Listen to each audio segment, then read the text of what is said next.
We're ready, sir.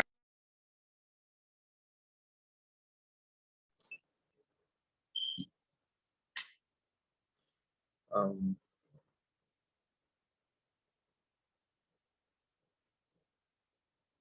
me 1 second.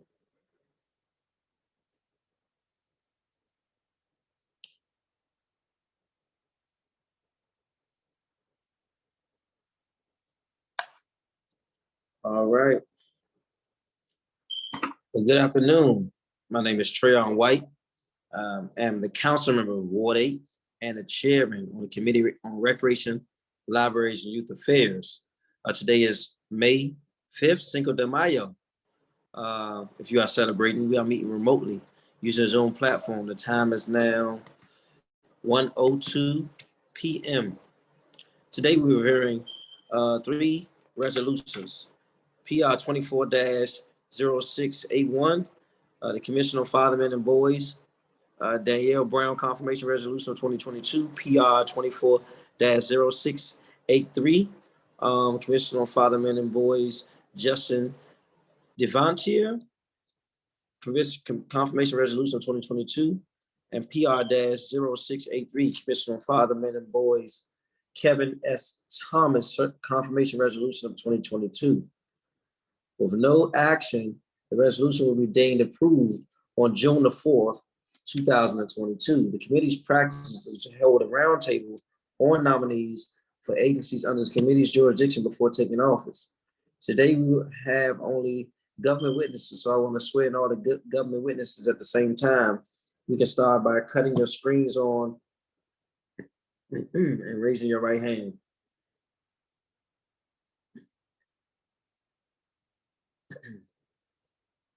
I don't see all the government witnesses here. I know someone said they were here, but I don't see them. I see one. We're also joined by LR's Councilmember Anita Bonds as well.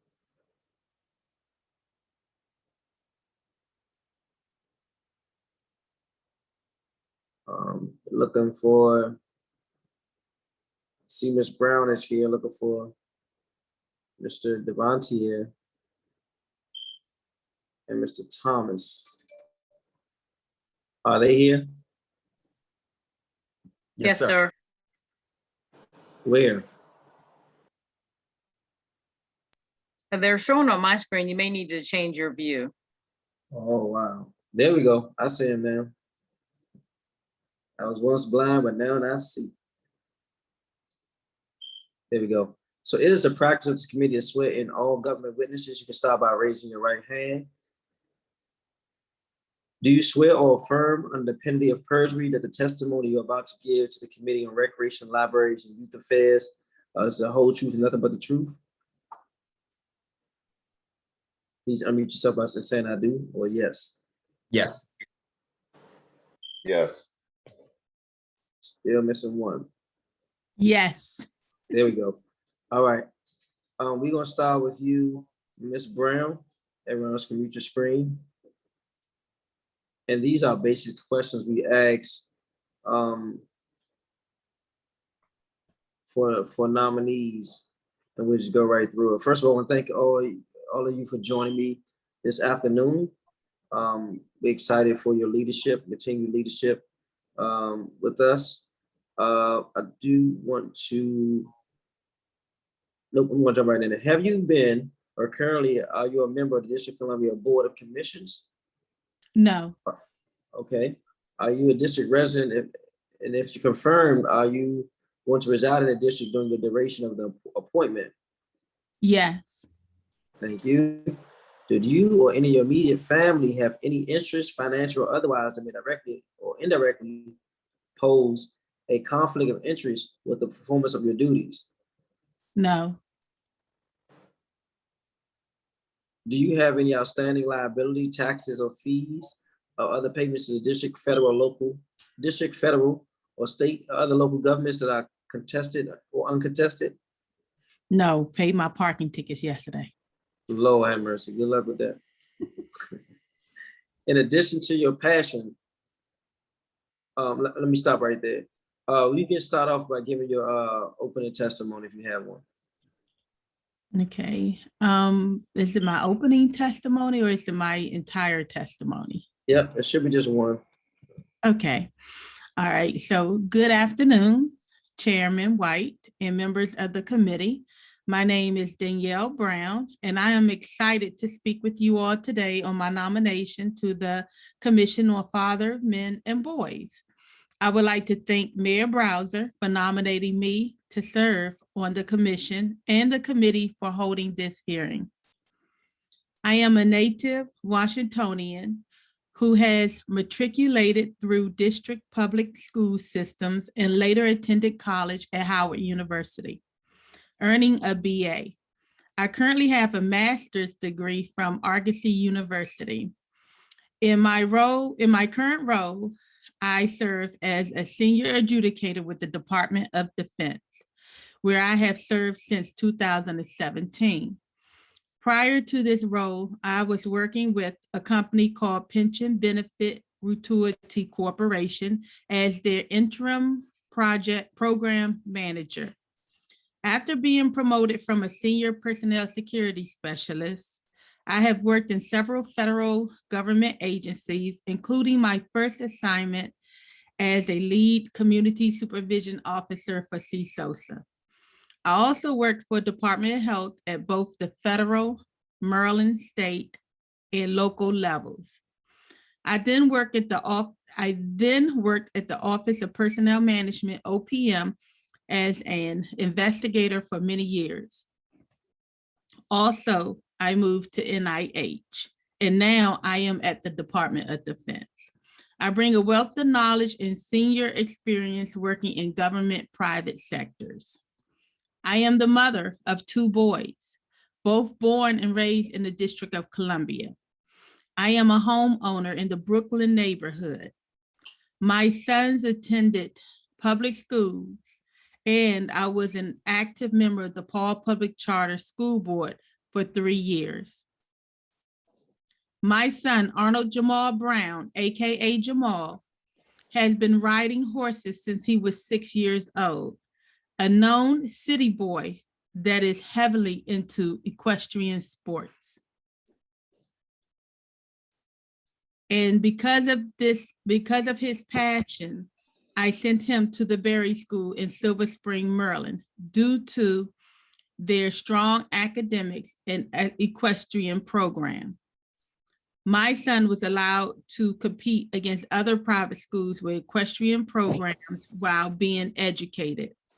If you Google my son's name, he is well known and has done several Washington Post articles featuring a young Black city kid as the first youth ambassador for the Washington International Horse Show. With the help of DC TAG program, my son is a graduate of the University of Kentucky, works as an analyst for Pepco, and owns his own horse, competes in the national horse shows as well.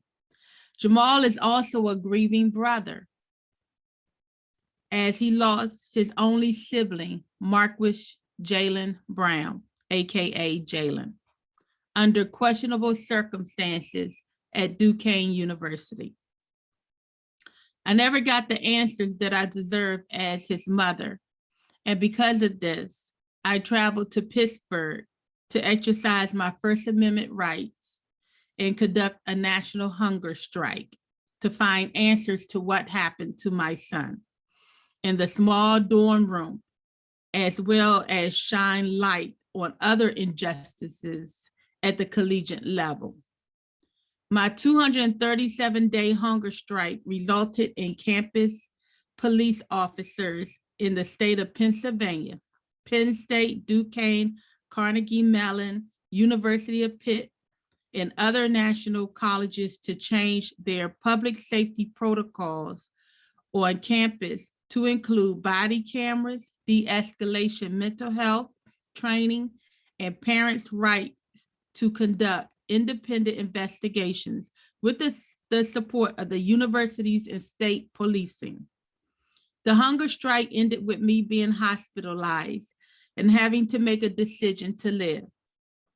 This is when the Marcus Jalen Brown Foundation was birthed. And when the Marcus Jalen Brown this is when the Marcus Jalen Brown Foundation was birthed, and several community initiatives that service our young people, colleges everywhere in the United States and internationally. I have traveled to West Africa and South Africa, sharing my trauma to triumph story with many tribes and citizens in foreign countries. Trauma to triumph is my motto and life message.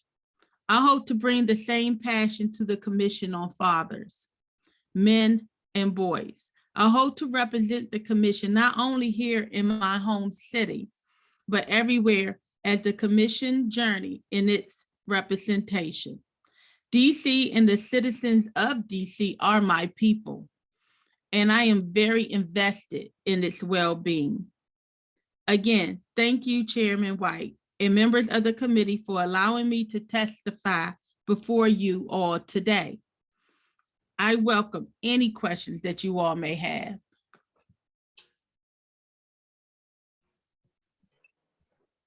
Thank you. Now we will move to Mr. Justin DeVantier. Please help me pronunciate the name for messing it up. You can start out with your opening testimony, then I go into questions. Actually, that's pretty good. So I appreciate that. Thank you. DeVantier, pretty good. My name is Justin DeVantier, and I've been a resident of the Northeast District 5 since 2014. I'll begin by thanking Mayor Bowser for nominating me to the Commission on Fathers, Men, and Boys. I'd also like to thank you, Chairman White, and the panel for taking time out of your busy schedule to learn more about me and my nomination to this commission. Participating in community-based organizations by investing my time and commitment to the advancement, growth, advocacy, and equity of those without the opportunity or resources to succeed has always been part of my DNA. I'm a retired Army officer and a human resource consultant by trade, a social worker by degree from Morgan State University, and a compassionate mentor, community advocate, and volunteer by choice. In my most recent supervisory and management roles, I've had the opportunity to manage several programs impacting families within my organization. In my most recent supervisory and management roles, I've had the opportunity to manage several programs directly impacting families within my organization. Prior to retiring from the Army, I was a program director for the post 9/11 GI Bill transfer of education benefits for the Department of Defense. This policy enabled over 436,000 service members to transfer their education benefits to their dependents, positively impacting their futures by providing guaranteed funding towards education for a generation of military families. Immediately after retiring from the Pentagon, I was the program manager for the human capital contract at NASA Goddard. There, I was responsible for contributing leadership and support to the human capital management program, serving over 3,000 federal employees across the disciplines of science, engineering, technical services, and administrative support. I managed 45 to 50 contractors supporting the administrative, training, coaching, recruiting, and technical support to the NASA Goddard community.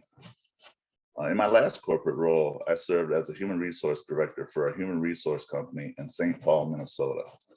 Of the many accomplishments our company achieved, I'm most proud of our partnerships and programs that I was able to create to include a workforce program sponsored by the city of Minneapolis. This program was a joint effort with the Minnesota Trucking Association, who I represented, and the City of Minneapolis Pathways Program. We were able to procure $250,000 in funding to the North Minneapolis Ward 5 community. This specific community consisted of most Somali immigrants and African American in the state of Minneapolis. Our purpose was to screen and provide free commercial driver's license certifications, then guaranteed employment within the trucking companies in the area. This program not only provided an opportunity to a forgotten and under-resourced community, but also provided business owners with truck drivers needed to address the nationwide shortage in CDL certified drivers. By going into the community and working with outreach organizations and community advocates, we were able to identify a population in need of opportunities to support their families. 2, find a market or industry that was fully capable and in need of the resources this community provided. And 3, communicate and connect the people, the problem, and find a solution via support and funding of the program. I've been a volunteer and member of several service organizations in the community impacting the lives of father men and boys, including the VFW, the American Veterans, the Morgan State University Cadet Mentorship Program, Capital Partners for Education here in DC, Team Rubicon Disaster Relief. I'm a member of the Society for Human Resource Management and a proud member of Alpha Phi Alpha Fraternity Incorporated. I'm blessed to have had a chance to be successful in my life. All that I needed is that chance to start and some great male mentors to guide me. Originally from Flint, Michigan, and raised in an interracial adoptive family, I saw the world from many perspectives. I was raised by a loving mother, a war hero grandfather, and a stepfather who taught me how to throw a baseball. That doesn't seem like much to some, but I equate the actions of my father by having someone who was there participating in my life, and someone who stayed there to follow through and get me involved in other activities where I met new people and did new things. My exposure to sports and music allowed me to become more curious and inspired to do better at both. But it started with a grandfather who I wanted to be like, and a father who cared enough to carve out time after working 12+ hours at the GM plant to take time and throw a baseball with me and my brother. I understand the importance of having a father. I can only imagine the barriers for some fathers who have not been given the chance or opportunity to be there for their sons. I've mentored some of those sons left behind, but it's only a mitigating action to help and guide them forward. Their thoughts and lives have already been impacted, and they probably won't understand the void until later. I want to help these fathers, men and boys, have a chance to be exposed to the opportunity of raising a young boy, becoming a young man, and being a proud parent. I envision this commission as an avenue to communicate with the fathers, men, and boys to effectively understand their needs according to them. We can help integrate and align their concerns with the current district resources and programs and create additional education, partnership, and mentoring opportunities. I hope by sharing my experiences and passions, this committee will confirm me to serve on the Commission for Fathers, Men, and Boys. Thank you for your time, and I'm available for any questions. Thank you. Let's jump right into it. Have you been or currently are you a member of any district colonial board or commission? I'm not. Okay. Are you a district resident? If confirmed, do you plan on residing in the district during the duration of your appointment? I do plan on staying there. All right. Do you or any of your immediate family members have any interest, financial or otherwise, that may directly or indirectly pose a conflict of interest with the performance of your duties? No. Do you have any outstanding liability, taxes, fees, or other payments to the district, federal, state, or other local governments that are contested or uncontested? No. In addition to your passion, what would you like to add to the commission?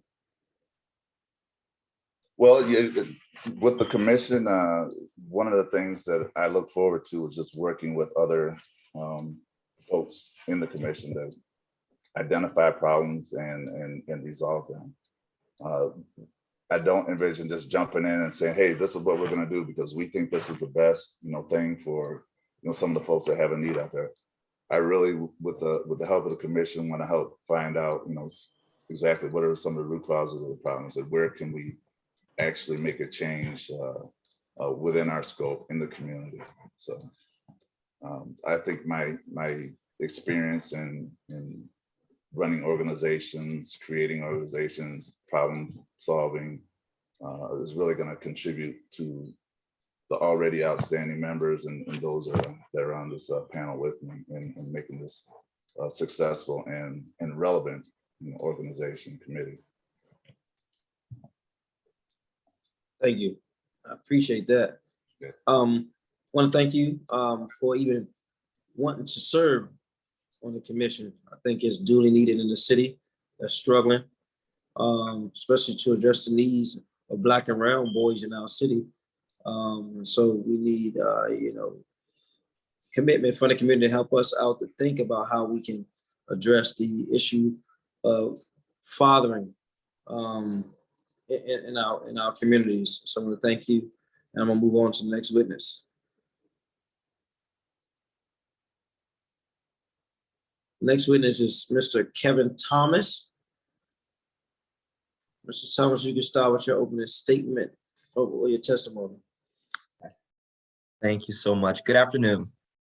First, I would like to thank Mayor Bowser for submitting my nomination for this important commission, and to the District of Columbia Council for calling this hearing today in consideration of my nomination to this position. I am both humbled and enthusiastic about undergoing this process, and I'm looking forward to engaging with you all today. To this position, I bring a wealth of experience, both personally and professionally, and many of the experiences that I've had make me uniquely qualified to become a member of this commission and serve with a pure and understanding heart and mind. Academically, I received my Bachelor of Science degree in Political Science from Bowie State University in Bowie, Maryland, and currently I'm working towards a dual Master of Social Work, Master of Business Administration degree at Howard University here in the nation's capital. I am the founder of the Thomas Foundation, a Washington, D.C. based nonprofit organization geared towards influencing people to be civically engaged, building a diverse coalition dedicated to serving others and empowering them to create progressive change in the community. I created the Thomas Foundation to serve as a vehicle for addressing social issues and causes that are particularly important to me, and to encourage others to be committed to being active participants in the advancement of their communities as well. The Thomas Foundation has focused on issues that affects fathers, men, and boys, such as education and homelessness. Regarding education, we provided support to our educators and students when all schools switched to distance learning at the height of the COVID-19 pandemic, by providing school supplies and gift cards, and launched a weekly digital literacy series called Reading with Kev, which was recently featured on DC Public Television.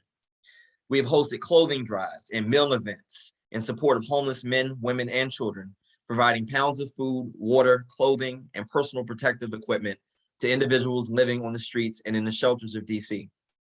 Over the last 3 years, I've also worked as a substitute teacher in over a dozen public charter schools here in the District of Columbia, teaching a variety of subjects in the K-12 curriculum. Having the opportunity to make a positive impact on our youth daily has cemented my passion for maintaining a connection with our young people and identifying helpful, positive techniques that can assist them in their holistic development. I have witnessed firsthand the significant need for positive role models for our youth, with an emphasis on the need for more male role models for our young boys who may otherwise lack a father figure in their homes.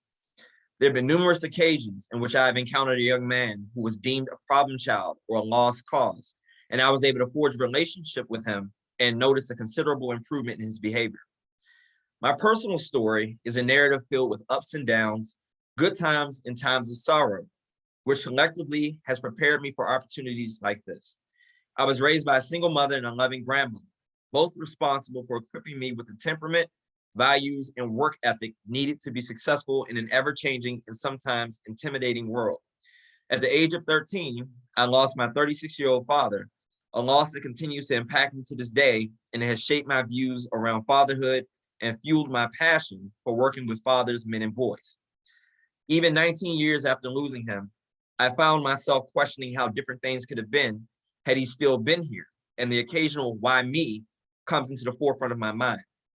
I was the kid that would see my friends and other children out with their dads having fun, wishing that I too could have that experience, but knowing that it could never happen. Little by little, I am given the answer to that question of why it was meant for me to endure such a debilitating loss.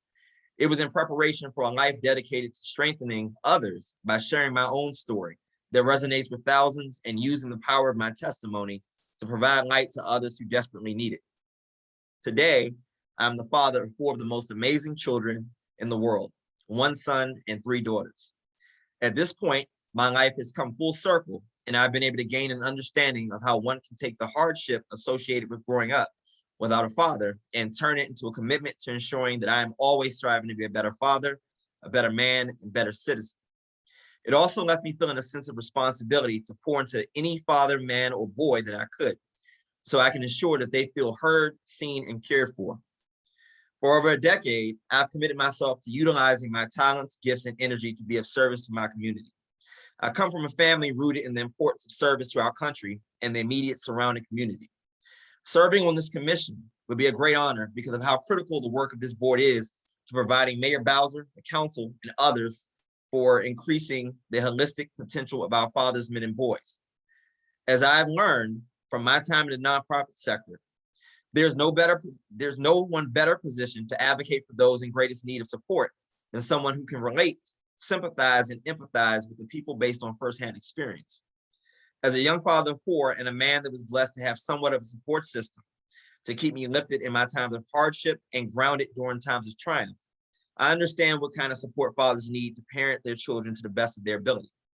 I also know how hopeless one can feel when they do not know who to turn to when they simply need an ear, a helping hand, or some words of encouragement.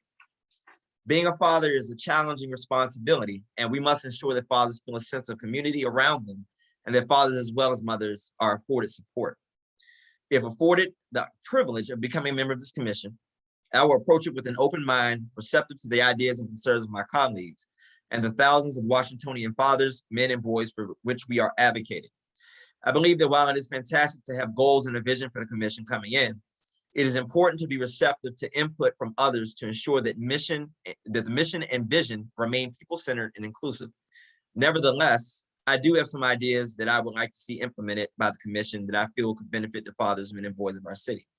First, I would like to see the commission engage in more activities in the community that allow us to establish a sense of family amongst ourselves as board members and with members of the general public. For example, we could organize outings in which fathers and children can gather and spend the day together doing activities that strengthen bonds and fellowship. These activities can include camping, hiking, visiting museums, fishing, visiting amusement parks, or enjoying a meal together. We can ramp up our dedication to programming centered around teaching life skills such as budgeting, interviewing, etiquette, dressing for success, and so much more. Third, there's a dire need for mental health support for our fathers, men, and boys. It is no secret that men and boys, especially men and boys of color, often lack the mental health support that they need due to the stigma that is associated with seeking mental health support and long-held belief in society that men and boys are supposed to be strong and never show weakness. As a man of color and someone who has worked in the mental health field, I can attest to how important it is to educate our fathers, men, and boys on the importance of not only seeking support in moments of crisis, but to consistently have support to navigate the daily trials and tribulations that life brings forth in a healthy and constructive manner. It is time to ensure that all fathers, men, and boys feel heard and that their lives matter. And if confirmed, I plan to do everything in my power to help make that happen. Thank you, and I can answer any questions you may have.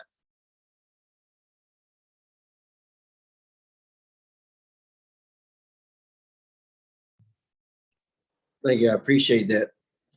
Your opening statement or testimony. We'll jump right into it. Mr. Thomas, have you been or currently are you a member of any district government board or commission? No. Are you a district resident? Yes. If confirmed, do you plan on residing in the district for the duration of your appointment? Yes. Do you or any of your immediate family members have any interest, financial or otherwise, that may be directly or indirectly pose a conflict of interest with the performance of your duties? No. Okay, I'm sorry, I didn't hear the last one. Oh, sorry, no. Thank you so much. Mm-hmm.